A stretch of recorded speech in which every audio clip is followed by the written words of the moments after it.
En Bourgogne-Franche-Comté, plus de 12 millions d'heures de chômage partiel ont été déjà demandées par nos entreprises. Qu'en est-il de l'activité du bâtiment? La Fédération demande la suspension de tous les chantiers pendant 3 semaines pour assurer la protection des salariés. État des lieux dans le Nord-Franche-Comté avec Jérémy Chevreuil et Laurent Brocard.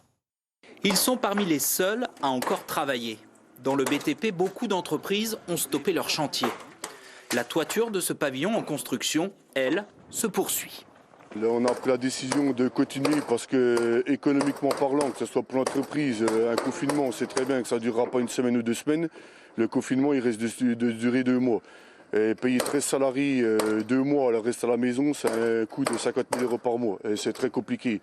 Et je pense que le fait de maintenir chaque salarié est conscient du risque aussi. Personne n'est obligé de venir travailler. Donc soit il peut prendre ses congés, soit du congé sans solde s'il reste, ou en arrêt maladie. Mais on n'oblige personne à venir travailler. On a les gants jetables.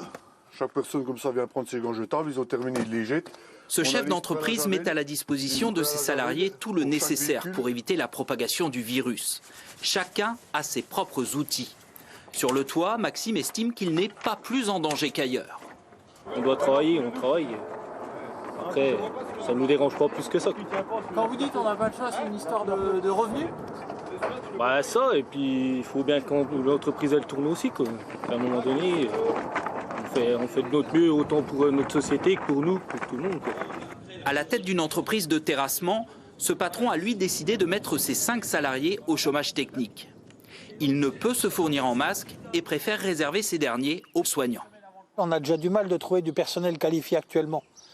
Donc ce serait dommage de prendre le risque que ces gens-là soient malades et puis qu'après on manque de personnel pour pouvoir redémarrer et retravailler. La santé de notre personnel est plus importante que de prendre des risques.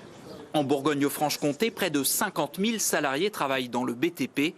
Les 2 tiers des entreprises environ ont aujourd'hui cessé le travail.